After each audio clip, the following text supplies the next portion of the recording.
یوم لا ينفع مال ولا بنون، اس دن نہ مال کام آئے گا نہ اولاد، الا من اتى اللہ بقلب سلیم، ہاں مگر یہ کہ آدمی قلب سلیم لے کر حاضر ہو۔ قلب سلیم سلامت دل، ایسا دل جو شرک سے، کفر سے، نفاق سے پاک ہو اور اخلاقی اعتبار سے ہر قسم کی گندگی سے پاک ہو، ایسا دل جس میں اللہ کی یاد ہو، آخرت کی فکر ہو اور وہ تمام اچھے جذبات ہوں جن کے ذریعے سے ایک انسان اللہ کے ہاں قیمتی بنتا ہے۔ اس میں حسد نہ ہو، اس میں مخلوق کے لیے بدخواہی نہ ہو، اس میں اللہ سے دوری نہ ہو، اعراض نہ ہو، دین کے معاملے میں انحراف نہ ہو، ایسا دل جو صحیح سلامت ہو۔ معلوم ہوا کہ قیامت کے دن اصل بات یہی دیکھی جائے گی کہ انسان کا دل کیسا ہے، اس لیے کہ جتنے بھی اعمال ہیں ان کا اثر آدمی کے دل پر پڑتا ہے۔ اچھے اعمال سے دل اچھا بنتا ہے، برے اعمال سے دل بگڑتا ہے۔ لہذا دل نمائندہ ہوگا کہ اس کی زندگی کیسی تھی۔ اگر اس کی زندگی اچھی تھی تو دل بھی اچھا ہوگا، اگر اس کی زندگی میں بگاڑ تھا، اس بگاڑ کا اثر سارا کا سارا اس کے دل پر پڑا۔ لہذا دل کی بنیاد پر فیصلہ کیا جائے گا کہ یہ کامیاب ہوگا یا نہیں ہوگا۔ آدمی اپنے لباس کو بچاتا ہے، کہیں دعوت میں جا رہا ہے، عید کا دن ہے، اچھا لباس پہنتا ہے، بارش کا دن ہے، اپنے لباس کو بچا کے چلتا ہے، کہیں کیچڑ کے چھینٹے اس کے بدن پر، اس کے لباس پر نہ آئیں، اچھا خاصا لباس خراب ہو جائے گا، سفید لباس ہے۔ لباس کو جس طرح سے آدمی بچاتا ہے داغ سے، دھبوں سے، اس سے زیادہ حقدار انسان کا دل ہے کہ آدمی اس کو بچائے۔ تو معلوم ہوا کہ دل کی اصلاح بہت ضروری ہے اور دل کا اچھا بنانا بہت ضروری ہے، دل کا سلامت رکھنا بہت ضروری ہے۔ دل کی حفاظت مال کی حفاظت سے زیادہ اہم ہے، اس لیے کہ مال چھوٹے گا، دل ساتھ میں آئے گا۔ فیصلہ مال کی بنیاد پر نہیں ہوگا، دل کی بنیاد پر ہوگا۔ لہذا ایک مسلمان کو خصوصاً اپنے دل کی حفاظت کا خاص اہتمام رکھنا چاہیے۔ قرآن کریم میں اللہ تعالیٰ نے فرمایا أَفَمَنْ شَرَحَ اللَّهُ صَدْرَهُ لِلْإِسْلَامِ فَهُوَ عَلَى نُورٍ مِّن رَبِّهِ، کیا وہ شخص جس کے سینے کو اللہ تعالیٰ نے اسلام کے لیے، اللہ کی فرما برداری کے لیے، دینداری کے لیے کھول دیا ہے، فَهُوَ عَلَى نُورٍ مِّن رَبِّهِ، اور اس کا حال یہ ہے کہ وہ اپنے رب کی طرف سے آئے ہوئے ایک نور کی روشنی میں چلتا ہے۔ اس کا دل ایمان سے لبریز ہے، اسلام کے لیے کھل چکا ہے، کوئی چیز اس کے دل میں رکاوٹ دین کے لیے نہیں ہے، وہ اللہ کا تابعدار ہے، نہ صرف عملاً بلکہ قلب کی سطح پر بھی ہے۔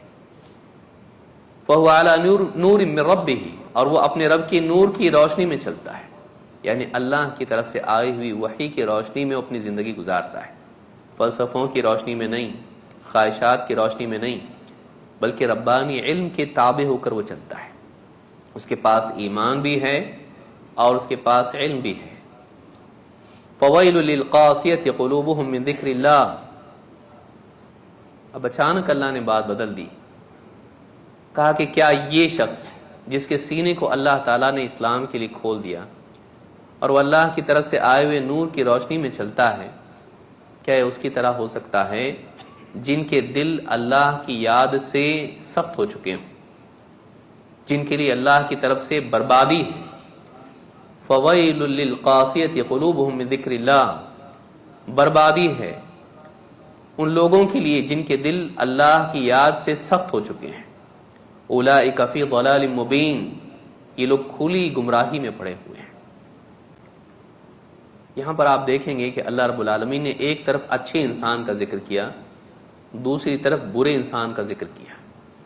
اچھا انسان وہ ہے جس کا دل اللہ کی طرف سے آنے والے احکام کے لیے، قبولیت کے لیے تیار ہو۔ جب بھی اللہ کی طرف سے کوئی بات اس کے سننے میں آئے دین کی کوئی بات اس کے پاس آئے، اس کا دل اس کے لیے قبولیت کے لیے ہمیشہ تیار، اور وہ جو بھی فیصلہ کرتا ہو، جو بھی قدم اٹھاتا ہو، چلتا ہو اس علم کی روشنی میں جو اللہ کی طرف سے آیا ہے، منمانی نہیں کرتا ہے، اپنے ذاتی اصولوں پر نہیں چلتا ہے، بلکہ اللہ کی طرف سے آئے ہوئے علم کی روشنی میں چلتا ہے۔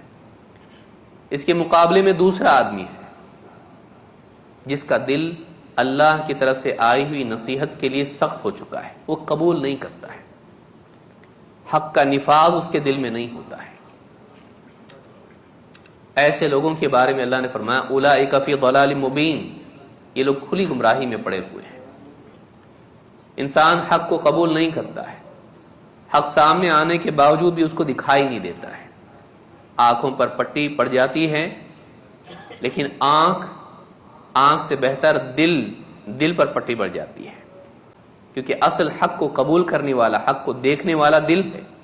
فإنها لا تعمى الأبصار ولكن تعمى القلوب التي في الصدور، آنکھیں اندھی نہیں ہوتی ہیں بلکہ دل اندھے ہو جاتے ہیں جو سینوں میں ہیں۔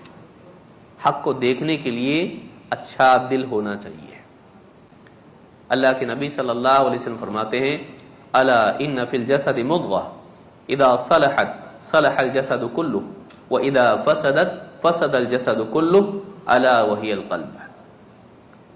اچھی طرح جان لو، آدمی کے دل میں گوشت کا ایک ٹکڑا ہوتا ہے، اگر یہ صحیح ہو جائے، اس کی اصلاح ہو جائے، اس کا پورا جسم صحیح اور اصلاح شدہ ہو جاتا ہے۔ اگر اس کے اس حصے میں بگاڑ آ جائیں، پورا بدن غلط کام کرنے لگ جاتا ہے، آنکھیں غلط دیکھتی ہیں، زبان غلط بولتی ہے، کان غلط سنتے ہیں، ہاتھ غلط کام کرتے ہیں اور قدم غلط راستوں پر چلتے ہیں۔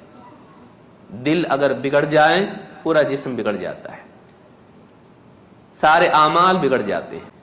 دنیا دار فساق و فجار کی مجلس میں آدمی بیٹھتا ہے، مال پیسہ عیاشی کی باتیں ہوتی ہیں، کبھی دینداروں کا مذاق بھی اڑایا جاتا ہے، آدمی پر اسی کے اثرات پڑتے ہیں اور آدمی دین سے دور ہو جاتا ہے۔ بعض اوقات آدمی کہتا سب تو سیکھ چکا میں، سب آ گیا مجھ کو۔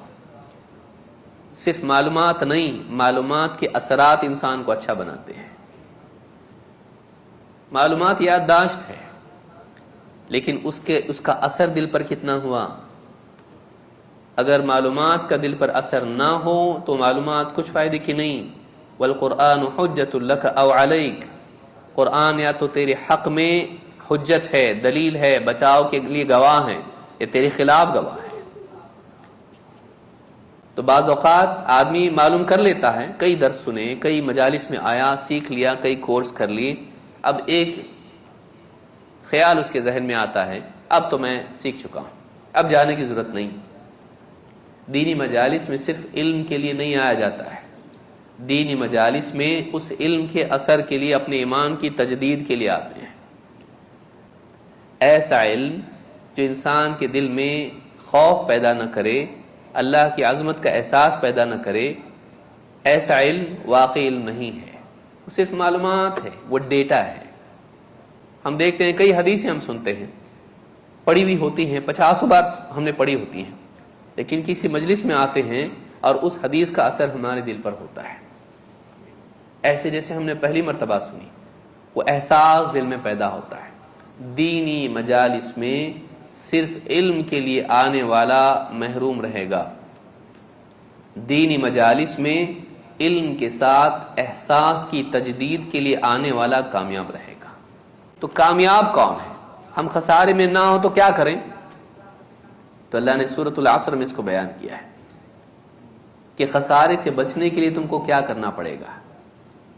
اپنے ایمان کو صحیح اور قوی بنانا پڑے گا، اپنے اعمال کو سنت کے مطابق بنانا پڑے گا، اعمال کو صالح بنانا پڑے گا، اچھی زندگی جینا پڑے گا۔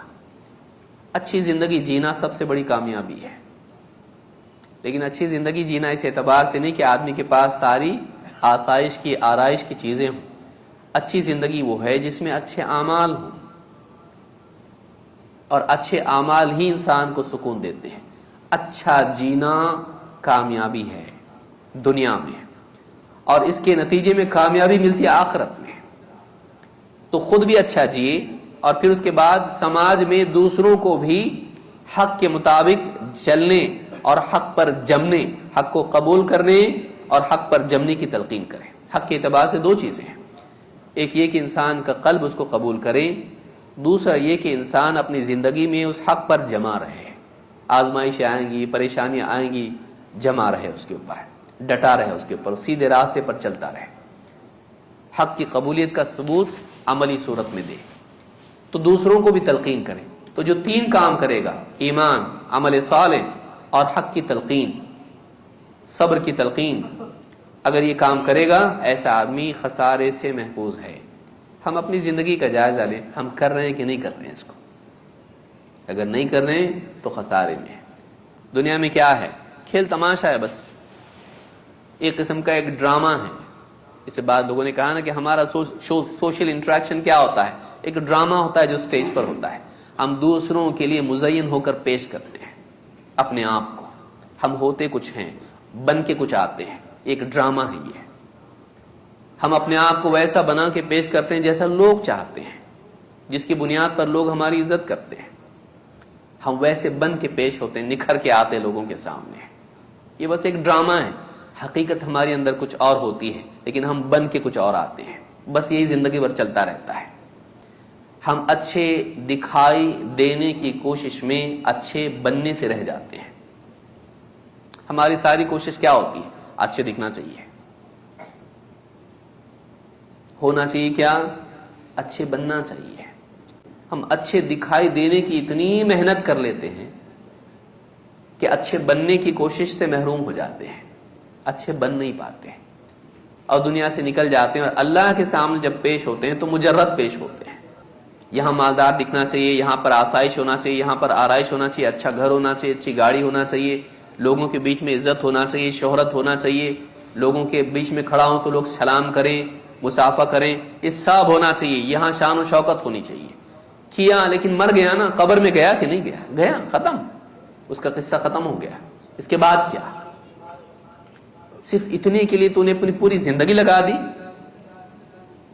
صرف اس عزت کے لیے جو جھوٹی عزت ہے، جھوٹی زینت ہے، اس کے لیے پوری زندگی اپنی خرچ کر دی۔ وہ گھر چھوڑ دیا، اس گاڑی میں اب تیرا جنازہ بھی نہیں گیا، گھڑی نکال لی گئی، زیورات نکال لیے گئے، تیرا اچھے سے اچھا لباس تھا ہزاروں کا وہ بھی نکال لیا گیا، جوتے تیرے نکال لیے گئے، غسل دے کے تجھ کو کفن میں لپیٹ کر مٹی میں ڈال دیا گیا۔ یہ تیرا گھر ہے، یہ تیرا لباس ہے، تیری ڈگری، تیرا بینک بیلنس، تیرا پاسپورٹ، کچھ بھی نہیں۔ اب جا، تو مٹی ڈال دیے اوپر، ختم، قصہ تمام۔ ہاتھ جھاڑ لیے، تھوڑا رکے، چلو بھائی مجھ کو آفس جانا ہے، مجھ کو اسکول جانا ہے، مجھ کو گھر میں مہمان آنے والے ہیں، سب اپنی اپنی زندگی میں لگ گئے، ختم تیرا قصہ تمام۔ اب کیا؟ اب تو ہے اور تیرے اعمال۔ اب تو نے زندگی کس کام کے لیے لگایا تھا، پوری زندگی جس کام کے لیے خرچ کی تھی، وہ زندگی اب سامنے ہے۔